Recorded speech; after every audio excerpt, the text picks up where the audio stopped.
Greenland's tipping point. The Earth is home to thousands of islands, and among them, Greenland is the world's largest. Bigger than even the continent of Australia, the island is located in the upper reaches of the Arctic. Being so far north, it is home to massive amounts of ice and glaciers. Unfortunately, the ice sheets that span much of the country are under threat. Climate change has the likelihood of drastically changing the climate of Greenland and much of the globe. In fact, many scientists fear that we will reach the tipping point for the collapse of Greenland's ice sheet within the close foreseeable future. But have we already? There are many different processes that are always ongoing around the Earth, and of them, climate describes the average weather of a location. Particularly over the timescale of at least 30 years, it also includes the variability and extremes of 4 different spheres as well as the ocean. These spheres are the cryosphere, atmosphere, biosphere, and geosphere. Each of these facets interacts with each other in different ways, which affects the climate distinctly. Similarly, other components affect the climate as well, such as the distance from the equator, topography, distance from the coast, and its location in the general circulation of the Earth. Every place on Earth has vastly different climates, and due to this we have different methods of classifying a climate system. For instance, the Köppen climate classification system was developed by Vladimir Köppen in the year 1900. He was born on September 25, 1846, and died on June 22, 1940. He was best known for his work within climatology, as his classification system helped propel climatology into the modern era. Moreover, his system was primarily based on the vegetation of the area, yet it also includes other aspects such as precipitation. Initially dividing the world's climate into 5 separate categories by letter, the first letter describes the location's temperature profile, after which the next letter further divides climates by precipitation. Lastly, the final, albeit optional character further describes temperature. The Köppen climate classification system is not perfect. On the contrary, it does not take into account many important factors such as wind or cloud cover. And yet it is still revered as one of the more accurate means of describing a location's climate.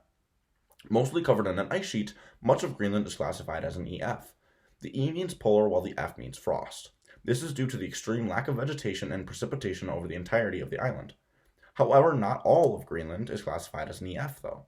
Much of Greenland's coast is actually classified as an ET. The T means tundra, as much of the coastline is able to support a variety of plant life through larger amounts of precipitation, due to the proximity to the ocean. Nuuk, Greenland's capital, on the southern coast receives an average of about 132 days of precipitation a year. Additionally, Greenland's coast also receives a larger temperature variation, with maximum temperatures of 64 degrees Fahrenheit in the summer. The climate system that encapsulates the globe is a complicated web of interactions. One such interaction is the subject of feedback loops. Feedback loops exist within all areas of our society, but when it comes to climate and climate change, a feedback loop is a process that either exacerbates or diminishes the effects of climate factors. A negative feedback loop reduces the rate or function of a climate factor, while in contrast, a positive loop instead increases the rate, causing the climate process to potentially spiral out of control. An instance of a positive feedback loop is the release of greenhouse gases, causing melting within the Arctic. This melting causes the release of more greenhouse gases that have been trapped within permafrost. This additional release of gases further increases melting and the rate of melt. Positive feedback loops are also known as tipping points. In fact, these tipping points are what scientists fear most, as they have the greatest potential for catastrophic consequences from climate change. There are a variety of different tipping points around the world, yet among them the melting Arctic is one of the greatest causes of concern. This is due to the immense stores of both carbon dioxide as well as methane within the Arctic permafrost. Furthermore, methane is 120 times more powerful than carbon dioxide when it is initially released into the atmosphere, and 86 times more powerful over 20 years. And yet, carbon dioxide has a longer residence time, with 15% of it staying in the atmosphere for tens of thousands of years. In fact, due to the incredibly long residence time, carbon dioxide is often perceived as the primary greenhouse gas for cause of concern. Unfortunately, including Greenland, the Arctic holds between 1,460 and 1,600 billion tons of trapped carbon within the permafrost. At just about twice the greenhouse gases that are already in the atmosphere, melting permafrost has the potential to drastically change the globe's climate. The Earth's energy balance is an important aspect of our planet's climate. Among the factors that affect our balance, albedo is one of them. Furthermore, albedo is the measure of the reflectivity of a surface. An object that has a high albedo reflects much of the incoming radiation that strikes it, while the opposite is true for an object with a low albedo. Being comprised of an overwhelmingly large amount of highly reflective ice, consequently, Greenland has an albedo of 81 to 100% dependent on the season. As such a large island, Greenland plays an important role in the world's energy budget by reflecting large amounts of solar radiation back into space. The northern shores of Greenland are also home to a sizable portion of sea ice. According to NASA's Michonne Scott and Rebecca Lindsay, Arctic sea ice levels have been down by as much as 40% since 1979. And 2019 was the second worst year on record for sea ice levels. Although many climate skeptics are quick to remark that the Arctic losing ice is due to natural variability, a study out of the journal Science found a direct relationship between the release of carbon dioxide and the loss of September sea ice. In fact, for every metric ton of carbon dioxide that is emitted, there's a sustained loss of 3 plus or minus 0.3 square meters of September Arctic sea ice. Even though incredibly low levels of sea ice have been having an effect on our global albedo, they also have been having drastic effects on wildlife populations such as walrus and polar bears. Additionally, the absence of ice is not as reflective as it once was, and the dark blue ocean water that is left behind after the melting absorbs much more solar radiation. This leads to a positive feedback loop, as the more ice that is melted, the more dark water is left behind to further increase the rate of warming. When it comes to climate change, it is often not the warming itself, but the trend of warming that is the problem. The anthropogenic warming that is associated with the release of greenhouse gases is not growing linearly, but instead exponentially. In fact, a study out of the University of Lincoln found that the winter temperatures along coastal Greenland had increased an average of 4.4 degrees Celsius between the years 1991 and 2019. Concerningly, they also found a correlation between 1 degree Celsius of warming and 91 billion tons a year of surface loss from the ice sheet. Furthermore, for total mass loss, they found the same correlation with 1 degree Celsius of warming and 116 billion tons a year of loss. Estimating between 4.0 and 6.6 degrees of warming by 2100, this study's approximation could be catastrophic for the future of the Greenland ice sheet. As one might expect, with the increased rate of warming, an increased rate of ice melt would soon follow. Researchers in the 2008 Journal of Climate found, using satellite data between the years 1993 and 1999, there was an average loss of ice volume of 60 kilometers every year. Furthermore, after 1999, melt increased to 80 kilometers of volume loss a year up until 2003.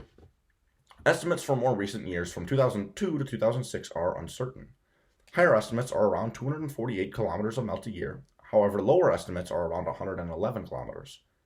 The researchers also found that 4 out of the past 10 years were all record years for runoff.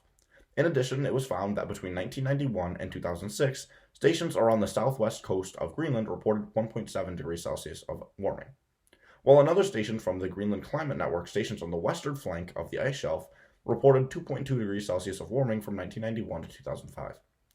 This study clearly shows an increase in the volume and the rate of melt as anthropogenic warming increased during the 1990s to early 2000s. A more recent joint study from NASA and the European Space Agency using 26 independent satellites concluded that between the years 1992 and 2018, the Greenland ice sheet lost approximately 3.8 trillion tons of ice. During the study period, it was found that increased rates of global climate change had increased annual average ice mass loss from 25 billion tons a year of ice loss to the current rate of 234 billion tons of ice loss a year. Therefore, this means that within 26 years, the ice melt increased by 7-fold. Moreover, the melt of the Greenland ice sheet was found to have already increased global sea levels by 0.4 inches.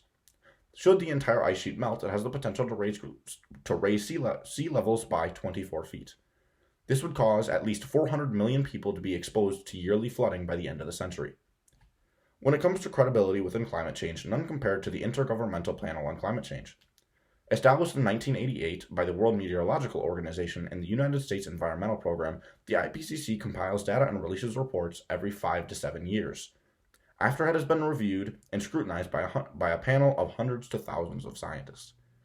Specifically, the most recent report used experts from 80 countries, had 830 lead authors, and used work from over 1,000 contributors. 2,000 reviewers and 140,000 comments later, the fifth assessment report was finally released. The IPCC is made up of separate working groups that each focus on different aspects of climate science. The first group focuses on the physical science, or the basis of climate change, while the second group is more focused on the consequences. Lastly, the third group is more focused on economics, as well as potential solutions and mitigation strategies. Furthermore, each group consists of 2 co-chairs, as well as a set of government representatives that have been nominated by their respective countries. Clearly, the IPCC is an organization that goes beyond bias and government boundaries. Truly, there is no source more credible or trusted amongst the scientific community when it comes to the topic of global warming and climate change. As mentioned previously, the IPCC releases a report every 5 to 7 years. In 2007, the 4th assessment report received the Nobel Peace Prize. This report focused on major aspects of climate science, but one of the main focuses was the Greenland ice sheet. In section 10.7.4.3, Working Group 1 presented an analysis for the melting of the Greenland ice sheet. Group 1 concluded that the threshold for the complete melt of the ice sheet was, and I quote, 2.7 degrees of seasonally and geographically uniform warming over Greenland relative to a steady state, i.e., pre-industrial temperatures. End quote. Using TAR projections, it was found that this scenario was surpassed 34 out of 35 times.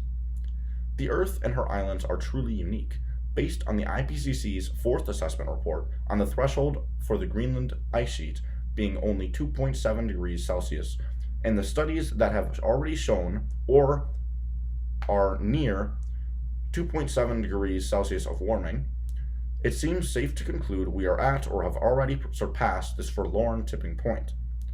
Unfortunately for the world's largest island, the positive feedback loop has already been set in motion. With melt rates increasing 7-fold within just 26 years, and some locations seeing as much as 4.4 degrees Celsius of warming, it seems the fate for the Arctic island has already been sealed.